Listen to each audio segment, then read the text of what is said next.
Action नहीं होगा। बिल्कुल उस तरह एंजाइम उसी जगह मौजूद है, वहीं पड़ा रहेगा, कहीं नहीं जाएगा। आमतौर पे एंजाइम कहाँ होते हैं? या तो साइटोप्लाज्म में घूम फिर रहे होते हैं, या बटन की तरह मेम्ब्रेन के ऊपर लगे हुए होते हैं। किसकी मेम्ब्रेन? Cell membrane. सेल के बाहर या सेल के अंदर, जैसे आपके घरों में दीवारों में बटन लगे हुए हैं पंखों के, जब वो बटन ऑन हो जाता है तो पंखा काम करता है। बिल्कुल उसी तरह एंजाइम कहाँ मौजूद है? सेल मेम्ब्रेन के अंदर या बाहर। अब ये मेम्ब्रेन सेल की भी हो सकती है, ये मेम्ब्रेन ऑर्गेनेल की भी हो सकती है। इस पॉइंट क्लियर? और वो सारे एंजाइम्स जो साइटोप्लाज्म में यहाँ से वहां घूम फिर रहे होते हैं, वो फ्रीलांसर काम करते हैं। उनको जब अपना सबस्ट्रेट मिल जाता है तो वो वहीं एक्टिव हो जाते हैं। उनका असल में क्या काम है? वो यहाँ से वहां ट्रांसपोर्ट हो, और जो भी सबस्ट्रेट है उसको प्रोडक्ट बना के उन्होंने जिस जगह से काम शुरू किया है वहीं नहीं बल्कि किसी दूसरी जगह पहुंचाना है। एक नजर इनको देखें, इन सारे कैरेक्टर्स का एक स्क्रीनशॉट बनाएं, तो फिर हम आगे फॉरवर्ड होते हैं। मिस प्रोस्थेटिक ग्रुप के साथ सबस्ट्रेट भी अटैच होगा?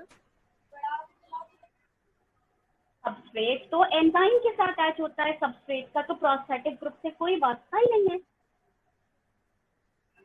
मिस प्रोस्थेटिक ग्रुप भी तो एंजाइम से अटैच हो रहा है ना? हाँ, लेकिन हमने क्या कहा? प्रोस्थेटिक ग्रुप एंजाइम से अटैच होगा तो एंजाइम एक्टिव हो जाएगा। सबस्ट्रेट प्रोस्थेट ग्रुप के अटैच होने से पहले भी अपनी कुर्सी पे बैठ सकता है, और एंजाइम के एक्टिव होने के बाद भी अपनी कुर्सी पे बैठेगा। लेकिन प्रोस्थेटिक ग्रुप का काम क्या है? चाबी घुमाना, गाड़ी को स्टार्ट करना। उसका प्रोस्थेटिक ग्रुप से कोई वास्ता नहीं। अगर प्रोस्थेटिक एज एक्टिवेटर काम कर रहा होता है नहीं, एक्टिवेटर अलग चीजें हैं। तुम सोचो कि हाँ, तुम कह सकती हो एज एक्टिवेटर, क्योंकि वो उसको स्टार्टर बोलो, क्योंकि एक्टिवेटर अटैच होता है। कुछ और केमिकल्स हैं जो रिएक्शन की स्पीड को कंट्रोल करते हैं कि क्या एंजाइम 100 मॉलिक्यूल एक ही सेकंड में चेंज करेगा, तो उसकी स्पीड को इंक्रीज करके 1000 तक ले जाएं, वो एक्टिवेटर्स कहलाते हैं। वो यहाँ अटैच होते हैं, उनकी ये जगह नहीं होती। हर एक के एक्टिवेटर नहीं होते, ये स्टार्टर है। प्रोस्थेटिक ग्रुप कौन है? स्टार्टर है। प्रोस्थेटिक ग्रुप अपने एंजाइम को पहचानता है और उसको स्टार्ट कर देता है। उसका इस वाले मॉलिक्यूल से कोई वास्ता नहीं। सबस्ट्रेट पहले भी अपनी कुर्सी पे बैठ सकता है प्रोस्थेटिक ग्रुप के अटैच होने से पहले, या जब प्रोस्थेटिक ग्रुप अटैच हो जाए, गाड़ी स्टार्ट हो जाए, एंजाइम एक्टिव हो जाए, फिर भी अपनी कुर्सी पे बैठ सकता है। इस कुर्सी से कोई वास्ता नहीं। जब तक इस पे सबस्ट्रेट नहीं आएगा तो भी चेंज नहीं होगा, जब तक इस पे प्रोस्थेटिक ग्रुप नहीं आएगा तो भी चेंज नहीं होगा। इसका मतलब रिएक्शन को स्टार्ट होने के लिए क्या चीजें जरूरी हैं? सबसे पहले अवेलेबिलिटी ऑफ एंजाइम, फिर अवेलेबिलिटी ऑफ सबस्ट्रेट। अब अगर ये दोनों चीजें अवेलेबल हैं, आपस में अटैच भी हो गई, तो जब तक प्रोस्थेटिक ग्रुप आके अपनी कुर्सी पे नहीं बैठेगा, एक्टिविटी स्टार्ट नहीं होगी। एक्टिविटी के लिए दो चीजें लाजमी हैं, सबस्ट्रेट भी अपनी कुर्सी पे बैठ जाए, प्रोस्थेटिक भी अपनी कुर्सी पे बैठ जाए। सबस्ट्रेट पहले आ जाए तो भी चलेगा, प्रोस्थेटिक पहले आ जाए तो भी चलेगा, लेकिन लाजिमन दोनों को आना है।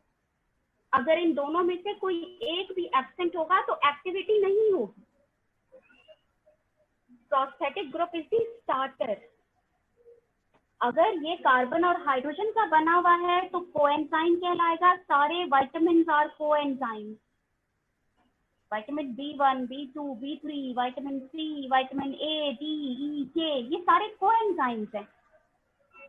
ये क्या करते हैं? ये स्टार्ट करते हैं एंजाइम को। अब आपकी बॉडी में बीमारियां क्यों होती हैं ज्यादा? कभी आपने सोचा है? कभी अम्मी, बड़ी बहन, कभी आपको खुद को फील हुआ कि मुझे तो इतनी सुस्ती हो रही है, मैंने तो खाना भी खाया, मैंने तो जूस भी पिया। अरे भाई, तुमने जो खाना खाया उसके एंजाइम कैसे एक्टिवेट हो बॉडी में जब तक कोई एंजाइम अवेलेबल ना हो? अगर आप विटामिन नहीं खाएंगे, अगर आप ये मिनरल्स नहीं खाएंगे, कहाँ से मिलेंगे ये मिनरल्स हमें? कहाँ से मिलेंगे मेजॉरिटी विटामिन हमें? वेजिटेबल से, फ्रूट से। तो सोचो, तुमने आखिरी दफा वेजिटेबल और फ्रूट कब खाया था? तो आपकी बॉडी में एंजाइम तो बॉडी खुद बनाती है। आपकी बॉडी में, एक्सक्यूज मी,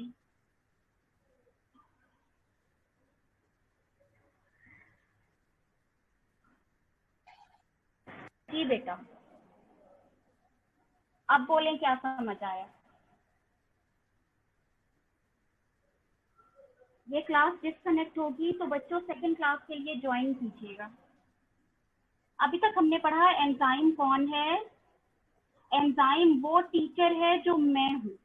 मैं पढ़ा रही हूँ, आपको बता रही हूँ इस बुक से पढ़ना है, इस तरह पढ़ना है, क्वेश्चन ऐसे आए तो यू आंसर लिख, इस तरह आए इतने नंबर का।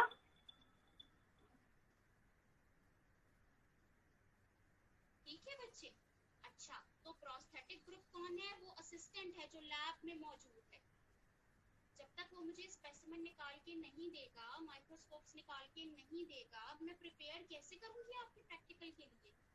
और सबस्ट्रेट कौन है? आप स्टूडेंट हैं। अगर आप स्टूडेंट्स उस दिन ना आए तो मेरे और असिस्टेंट के होने का क्या फायदा? लैब नहीं होगी। और अगर आप भी मौजूद हो, मैं भी मौजूद हूँ, अगर असिस्टेंट उस दिन ना आए तो ना माइक्रोस्कोप निकलेगी और ना ही लैब होगी। बात समझ में आ गई? Yes, miss. सबस्ट्रेट पहले आ जाए या प्रोस्थेटिक ग्रुप पहले आ जाए, कोई फर्क नहीं पड़ता, क्योंकि दोनों ने एक ही कुर्सी पे थोड़ी बैठना है और दोनों का आपस में कोई लिंक नहीं मिस है। आपकी आवाज कम आ रही है। एंजाइम से प्रोस्थेटिक ग्रुप का वास्ता भी एंजाइम से है, सबस्ट्रेट का ताल्लुक भी एंजाइम से है। ठीक है, दोनों आपस में इनडायरेक्टली लिंक है, दोनों का आपस में कोई कनेक्शन नहीं है डायरेक्ट। दोनों एंजाइम के रिश्तेदार हैं, दोनों एक दूसरे को